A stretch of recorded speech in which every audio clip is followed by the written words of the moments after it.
Ali foi o meu start, assim, em termos de liderança. Daí passei por várias etapas ali na igreja, era uma igreja pequena e tal. E a partir daquilo eu comecei a me envolver com níveis maiores de liderança. Aí, mais ou menos 17 para 18 anos, veio aquele chamado, né, irresistível. Eu estava me preparando para fazer arquitetura. Nunca tive dificuldade de estudar, mas começou a, sabe, bloquear a mente. Eu não ia para o cursinho, só via assim, números borbulhando, não conseguia entender nada e tal. Até que fui conversar com uma outra pessoa e ele me falou: isso aí é um chamado de Deus para você. Aí imediatamente eu fui para a Faculdade Teológica em São Paulo estudar teologia, né? Entrei garoto, 17 anos de idade, né? E dali para frente comecei a me envolver com vários níveis de liderança, né? Me formei em teologia. Aí eu e a Raquel nos conhecemos nesse tempo, casamos logo em seguida, quando eu terminei o curso. Me envolvi liderando a Juventude Batista no estado de São Paulo, dentro da denominação, né, da Convenção Batista. Já era um negócio assim gigantesco para alguém que tinha 21 anos de idade na época, 21 para 22, né, era 50 mil jovens no estado de São Paulo e um monte de desafios, etc. Daí, uns 5 anos depois, eu fui liderar a Juventude Batista Brasileira, né, dentro da Convenção Brasileira, que era um negócio gigantesco, né? E tinha sempre, nesse período, tinha sempre assim, aquele incômodo no coração. Eu sempre gostei de liderança, desde desse primeiro contato lá com o Joel em São José dos Campos. Então, obviamente, fui lendo muito, crescendo muito nessa área e tal. E aí, mais ou menos depois de uns, acho que 13, 14 anos de ministério, quando estava trabalhando com jovens, eu brinco que foi um batista tendo uma visão pentecostal, né, nesse dia, né? Mas Deus claramente deu uma visão, assim, de fazer alguma coisa direcionada para a liderança no futuro. Eu não sabia exatamente o que era, até cheguei a escrever um projeto de um centro de treinamento de líderes e tal. Tentei começar, mas Deus realmente bloqueou, fechou a porta, porque depois entendi que eu não estava pronto para aquilo, né?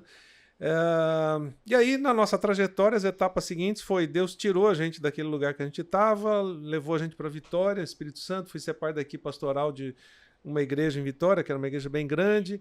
Ali começou o processo de treinamento para a execução da visão daquilo que eu faço hoje, que foi a compreensão do que era ser discípulo de Jesus, participar e depois ajudar a implementar um processo de discipulado na igreja. Aí nós ficamos lá 7 anos, né? Já tínhamos 2 filhos que, né, se tornaram adolescentes nessa época. E há 21, 22 anos atrás foi que a gente voltou para São Paulo para ser parte da CEPAL, que era uma agência missionária que trabalha com liderança, né? Aí eu falei: bom, acho que chegou a hora agora de executar aquela visão lá de trás, de 93, 94 e tal. Comecei a me preparar para aquilo. Aí a CEPAL, que é parte de uma missão global, passou por uma tremenda reformulação e o Brasil foi escolhido como país para implementar isso primeiro. E a primeira etapa da reformulação era a transição da liderança americana para a liderança brasileira. Então, eu tive o privilégio de servir como diretor da CEPAL por 10 anos, sendo o primeiro diretor brasileiro depois de 42 anos da missão no Brasil, sendo liderado por americanos. Depois eu entendi que foi outra parte do treinamento de Deus. E aí, há 10 anos atrás, mais ou menos, né, tem uma pessoa na nossa equipe que brinca. Quando eu vou contando a história, ele diz: você deve ter uns 150 anos, mais ou menos, né? Mas há 10 anos atrás, eu falei: bom, acho que agora estou mais ou menos pronto para começar a executar aquela visão lá de trás, porque precisava todas essas etapas de treinamento. E aí foi que eu fiz a transição da liderança da CEPAL, também era parte da equipe pastoral da Igreja Batista do Morumbi, em São Paulo. E aí foi quando a gente começou a envisionar, 11 anos atrás, né? Então, aquilo que eu faço hoje, na verdade, é fruto de uma visão lá de 25, 27 anos atrás, que precisou todo esse tempo de treinamento para chegar agora e poder ajudar. Quer dizer, na prática, não é nada diferente do que eu sempre fiz, focar em liderança. Mas agora, obviamente, mais maduro, quebrei a cara num monte de coisas, experimentei um monte de coisas e chega naquela fase que o Robert... Nossa, esqueci o sobrenome dele. É o autor do livro Etapas na Vida de um Líder. Ele chama de convergência. É a hora que você pega tudo que você aprendeu e fala isso não, isso não, isso não, e agora vou entrar no retão, né? Vou dar um tiro aqui, que é o tiro que vai gerar o legado e tudo mais. Assim, é interessante que você está trazendo essa questão da experiência, né? Acho que quando você fala, né? Poxa, eu estava sendo preparado para esse momento e para o que eu estou fazendo hoje, basicamente você está dizendo poxa, foi a experiência que eu fui adquirindo. Você tinha essa visão, você tinha essa consciência naquele tempo que de alguma forma aquilo que você estava vivendo estava, né, te preparando para isso, porque você tinha recebido uma palavra, né? Uhum. E você já tinha tentado fazer isso antes. Era uma questão que você conseguia perceber de fato, ou depois, porque eu lembro, né, olhando para José, por exemplo, José passou por tanta coisa na vida dele para se tornar governador do Egito, no entanto, não acredito que ele... Quer dizer, ele tinha tido um sonho também, né? Não sei. Será que ele tinha de maneira intencional essa percepção? Para você era claro isso, não? Conta junto também, porque eu não quis te interromper, mas a gente participou agora da Semana da Expansão, esteve com o Josué aqui também. Você contou um fato curioso também nessa questão do chamado, porque uma pessoa bateu na porta e aí falou que você ia ser líder. Como é que foi essa história também? Sim. Porque sempre tem um processo e tem uma semente. Isso. E isso foi a semente ali, né? Então, deixa eu começar ali para eu acho que de início eu não tinha essa consciência. E eu me sentia mais ou menos como José.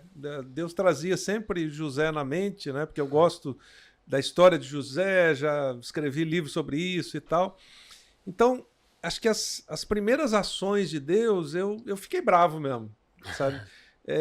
Porque eu lembro que a gente morava em Campinas, eu era diretor executivo da Juventude Batista Brasileira, a gente já tinha um prédio, já tinha as condições, etc. Eu falei, agora, Deus deu a visão. Mas isso é muito fruto também daquele aprendizado que acho que as gerações anteriores passaram para a gente. Que quando Deus te dá uma visão, você tem que largar tudo, começar imediato e tal. E eu comecei a observar que não era bem assim, né? Ao longo do tempo depois, né? Então, primeiro, quando deu tudo errado, eu fiquei bravo com Deus, né? E quando Deus deu a direção assim para a gente ir para a Vitória, era para fazer outra coisa diferente daquilo. Então eu falava, Deus, mas só deu a visão, agora só está levando a gente para outro lugar. E eu até tentei ficar ali, mas não deu. Deus realmente fechou a porta. Acho que depois, ao longo do tempo, vai caindo a ficha devagarzinho, né? Se você se coloca no lugar de José, você diz, bom, aconteceu isso, e mais aquilo, e mais aquilo. Aí você vai entendendo alguns propósitos e tal. E aí eu acho que a partir de um determinado momento, quando você olha e fala assim, e percebe, não avançou aqui. Aí você diz, acho que Deus tem mais alguma coisa para me ensinar, né? Que foi, por exemplo, esse período da CEPAL, esses últimos 20 e poucos anos, 22 anos. Quando eu cheguei, eu não vim para ser diretor da CEPAL, a intenção de ser diretor. Porque eu mostrei para a CEPAL esse projeto que eu tinha lá de trás.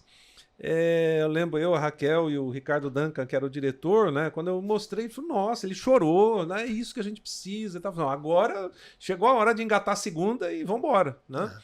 Então nós chegamos, passou ali uns 2 anos iniciais de levantar sustento, aquela coisa toda e tal. E aí quando eu ia pôr a mão na massa, vem alguém e diz, olha, a gente queria pedir para você ser o diretor da CEPAL. Mas eu não vim aqui para isso, eu ainda tenho uns traumas lá de trás, da época que eu fui diretor de organização, não quero mais esse negócio e tal. Mas especialmente o cara que veio pedir isso, né, representando os missionários, a gente brincava na CEPAL, o Ted Limpic, que se tivesse um gráfico, Jesus lá em cima, o Ted Limpic logo embaixo, assim, pertinho de Jesus, e todos nós aqui quase no ponto zero, né? Então, quando um cara desse te pede um negócio desse, você fala assim, meu Deus, ele é o líder servo que eu mais admiro, é o cara maior exemplo, né? Como é que eu vou dizer não? Como é que eu vou dizer não? Eu disse sim no primeiro momento por causa dele, né? Não foi por causa da organização, porque eu queria ser o diretor e tal. Só que logo em seguida, quando eu fui para uma reunião internacional, que o pessoal falou o que se esperava e tudo mais, aí eu falei, tô entendendo que ainda preciso dessa fase aqui. Por quê? Foi o período assim que a gente mais se conectou no Brasil, com mais de 200 denominações, e as conferências, e os projetos, o número de missionários, aí começamos a mandar missionário para o exterior, e abrir novos campos e tal. Então, aí vai caindo a ficha ao longo do tempo. E aí que você começa a dizer para Deus, Deus, então, a hora que o Senhor quiser, né? Uhum. Eu vou continuar esperando, mas eu diria assim que é um processo. De início, não. Depois você começa a entender e talvez mais à frente, acho que quando você entende mesmo, daí Deus diz, agora está pronto. E aí você chega no momento de convergência. Que Exatamente. Legal. Agora, voltando lá para o início, né? Além desse momento inicial que eu tive, assim, alguém pôr na mão no ombro, dizendo, eu comecei ali um grupo de adolescentes e tal. Mas eu fui realmente introduzido na liderança de um jeito que é meio desastroso, né? E que acho que continua nas igrejas até hoje, né? Eu era adolescente, fui chamado para dar um aviso lá na sala dos jovens, né? Olha que incrível isso aí. Abri a porta, assim, era tipo uma porta de bar que tinha, né? Enfiar a cara lá. E quando eu... Para dar um aviso, não deu tempo. Alguém falou, indica o Josué para presidente. E depois repetiu na CEPAL, então. E aqui, na verdade, a gente trouxe o podcast para você ser diretor da igreja. Era o dia da eleição, todo mundo já tinha sido indicado, né? Obviamente ninguém aceitou, e o irmãzinha lá achou que Deus tinha me mandado naquela hora para eu ser presidente. Bom, o fato é que eu entrei lá para dar um aviso, saí de lá como presidente dos jovens, sendo ainda adolescente. E aí eu imaginei, né? Eu falei, bom, acho que alguém vai pôr a mão aqui no ombro, vai me discipular, né? Na época não tinha essa palavra ainda, mas vai me discipular, vai me preparar e tal. Quando eu conto essa história, eu sempre digo, eu lamento que eu estou esperando essa reunião já tem 45 anos e ela nunca aconteceu. E aí eu tive que ir improvisando, né? Olhando como é que faz e tal. E acho que eu faço uma conexão disso com o que eu faço hoje, com o que eu fiz ao longo da vida, porque acho que um dos motivos é assim, eu não queria que outros Josués tivessem que começar na liderança desse jeito. Uhum. Sem discipulado, sem capacitação, sem preparação e tal.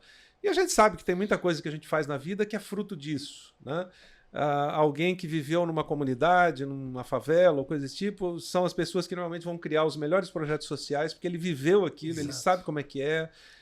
Alguém que teve uma crise no casamento, é alguém que Deus vai usar para um ministério com casais ou com famílias e assim por diante. Então eu atribuo parte do que eu faço hoje a esse jeito desastrado de entrar na liderança, né? Bom, a gente vai querer saber muito mais sobre toda essa experiência que levou a envisionar. Você citou aqui envisionar, mas eu acho que o pessoal está querendo entender o que é envisionar. Envisionar vem aí de visão, acho que a gente conversou um pouco sobre essa questão da visão da igreja, um quadro final. Para quem não sabe, a visão é de fato onde você vai, quer chegar. Uhum. E por que então a envisionar? Explica um pouquinho sobre isso. Bom, quando eu escrevi a primeira versão desse projeto, que era assim um tipo de um centro de treinamento lá atrás, foi em 1993, 94, por ali, eu ainda estava com a perspectiva assim muito segmentada, né? Bom, eu estava trabalhando na denominação na época, então é um projeto para despertar líderes de jovens, equipar líderes, ajudar pastores, missionários, etc. Ao longo do tempo, isso foi se refinando. Quando eu cheguei na CEPAL, conhecendo um pouco mais a realidade do universo evangélico brasileiro, interagindo com pastores de todas as denominações e tal. Aí eu falei, bom, a essência é a mesma, mas a forma é outra. Uhum.